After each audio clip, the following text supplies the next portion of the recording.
নমস্কার বন্ধুরা, পুরাণ সাতকাহন চ্যানেলের পক্ষ থেকে আপনাদের সকলকে জানাই স্বাগত।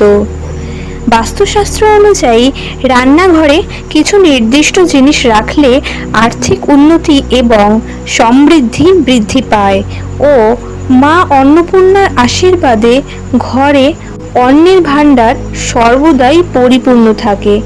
নিচে কিছু উপাদান ও তাদের উপকারিতা বর্ণনা করা হলো। ধান। ধানকে সমৃদ্ধি ও প্রাচুর্যের প্রতীক হিসাবে বিবেচনা করা হয়। এটি পরিবারের খাদ্য নিরাপত্তা নিশ্চিত করে এবং আর্থিক সমৃদ্ধি আনে। গুড়। গুড়কে শুভ এবং পবিত্র বলে মনে করা হয়। এটি বাড়িতে সুখ ও সমৃদ্ধি আনে এবং আর্থিক অবস্থা উন্নত করে। কাচের জার বা পাত্রে মধু।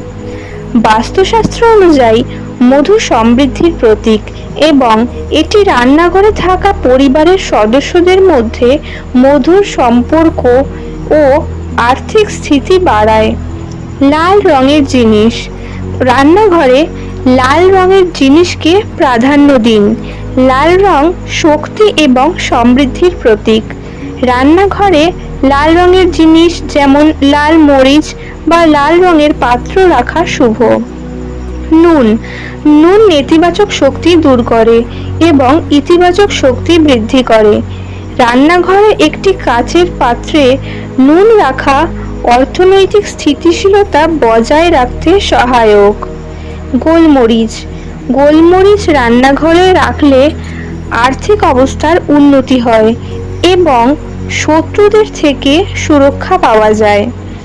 রান্নাঘরে এইসব উপাদান রাখলে সেগুলি দক্ষিণ পূর্ব কোণে রাখা উচিত, কারণ এই দিকটি অগ্নিতত্ত্বের সাথে সম্পর্কিত এবং আর্থিক সমৃদ্ধির জন্য শুভ।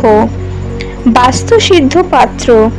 একটি ধাতুর পাত্রে জল রেখে রান্নাঘরের উত্তর পূর্ব কোণে রাখুন। এটি অর্থ বৃদ্ধিতে সাহায্য করে।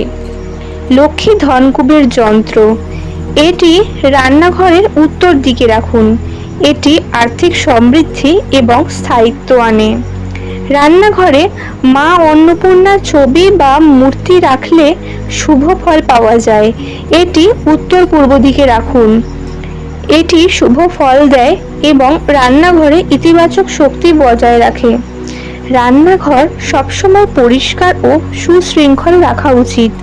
অপ্রয়োজনীয় জিনিসপত্র ফেলে দেওয়া উচিত, যাতে শুভ শক্তি প্রবাহ বজায় থাকে।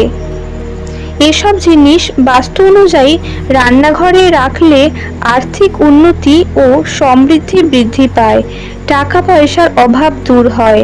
ঘরে অন্নের ভাণ্ডার কখনোই ফুরায় না, কারণ মা অন্নপূর্ণা ঘরে বিরাজ করেন ও পরিবারের সুখ ও শান্তি নিশ্চিত হয়। এই ধরনের বাস্তু সংক্রান্ত ভিডিও পেতে চ্যানেলটি সাবস্ক্রাইব করে আমাদের সঙ্গে থাকুন।